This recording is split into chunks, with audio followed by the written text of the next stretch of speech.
शिवलिंग पर शंकर भगवान के शिवलिंग में 3 जगह ऐसी है जहां पर पुष्प या इत्र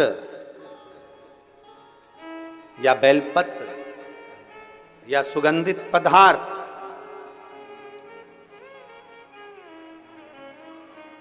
भगवान शंकर को समर्पित करा जाता है तो रोग से निवारण होता जाता है। 3 स्थान समझेंगे। ये शिवलिंग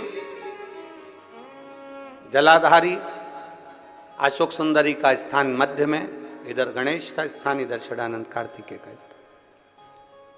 3 स्थान है जहां पर बन सके। अगर आपको लगता है कि मैं जांच कराने के लिए डॉक्टर के पास जा रही हूं और डॉक्टर ने बोला है कि कोई बड़ी बीमारी तुमको लगती है तो जांच कराने जाओ, डॉक्टर बोले जांच कराओ, जितनी रिपोर्ट होना आना चाहती है आए, पर उससे पहले अगर 3 जगह पर इत्र समर्पित कर दिया जाए, इत्र हो या सुगंधित कोई पुष्प हो, इत्र या सुगंधित पुष्प,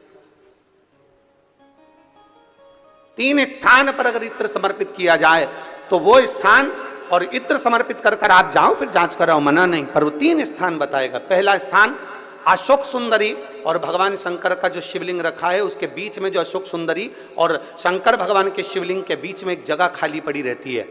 अशोक सुंदरी का स्थान पूर्ण होगा, शिवलिंग होगा, उसके बीच में एक स्थान खाली होता है। उस स्थान पर अगर जिस समय पर भगवान शंकर के जिस अशोक सुंदरी और शिवलिंग के बीच में जो स्थान है वहां पर अगर इत्र लगाया जाए, दूसरे नंबर पर शिवलिंग के ऊपर से लेकर नीचे के मध्य भाग में, जहां मध्य भाग है ये शिवलिंग, ये नीचे का भाग और मध्य भाग में अगर इत्र लगाया जाए, और तीसरा भगवान शंकर का जो जल नीचे की ओर गिरता है, जहां जो पट्टी रहती है पानी नीचे आने की, उस पट्टी पर अगर इत्र लगाया जाए, ये 3 स्थान इत्र लगाने के होते हैं। अगर वहां लगाया जाए तो कैसा भी रोग हो आपकी जांच अच्छी ही आएगी, बेकार नहीं आ सकती।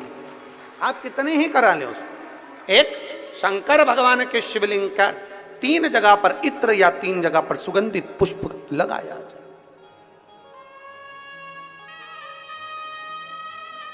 अब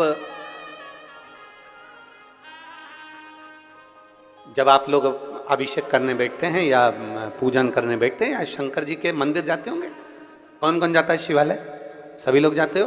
बोलो हर हर महादेव। शिवालय जाते हो तो शिवालय में जाकर जब आप इत्र चढ़ाते हो भगवान पर, यहाँ इत्र लगाया आपने, फिर यहाँ पर भी लगा देते हो, यहाँ पर भी लगा देते हो, यहाँ पर भी लगा देते हो, सब दूर इत्र लगा देते हो। जो समझदार होता है ना वो सभी दूर इत्र लगा देता है। और कई कई ऐसे रहते हैं जरा सा इत्र लिया और रुई में लेके एक जगह पर रख दिया, फूल में लेके एक जगह पर रख दिया, पर पूर्ण जगह पर इत्र लगा दो, बाबा के पूर्ण स्वरूप पर इत्र लगा दो। आपको नहीं मालूम अनायास, आपको नहीं मालूम कि 3 जगह कौन सी है, तो आप पूर्ण स्वरूप पर इत्र लगा दीजिए, पूर्ण स्वरूप पर। आपको नहीं ज्ञात 3 जगह का वर्णन। यहां तक शिव कथा कहती है, ये जो कई लोग कहते हैं हमारे कोई बच्चा जन्म से जो होता है ना, और कई बच्चे से जन्म से होते हैं जिनकी बुद्धि विकास नहीं कर पाती है। डॉक्टर कहते हैं ये बच्चा अन्य बच्चे से 2 साल 4 साल 3 साल 6 महीना पीछे चलेगा। अब माँ सोचती है मेरा बेटा 2 साल 4 साल 6 साल पीछे अन्य बच्चों से। हाँ, तब उस जगह पर शंकर भगवान के शिवलिंग, अशोक सुंदरी की जगह और मध्य का जो खाली स्थान है, मध्य का जो स्थान बचा हुआ है, वो स्थान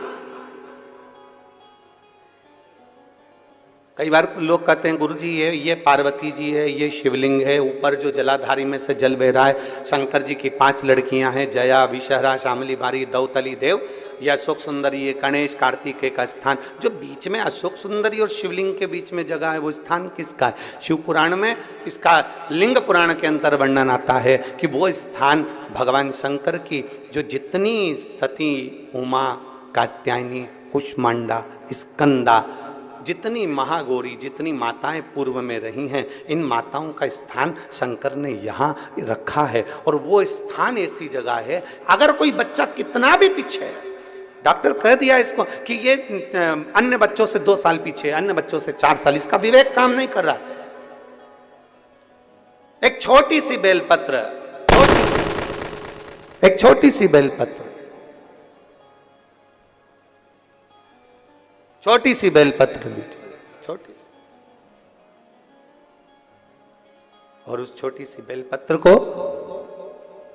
बेलपत्र को उस स्थान पर अशोक सुंदरी की ओर डंडी कर उस स्थान पर छोटी सी बेलपत्र को रखिए और 3 बार उसी स्थान पर जल समर्पित कर वही बेलपत्र बेटे को लाकर बच्चे को, वो खाए ना तो पीस कर कैसे भी उस बच्चे को धीरे धीरे देना चालू करिए। आप खुद अंतर देखेंगे कि 3 महीने 4 महीने में उसका विवेक में, उसकी बुद्धि में अंतर आया कि नहीं। वो स्थान की मूलता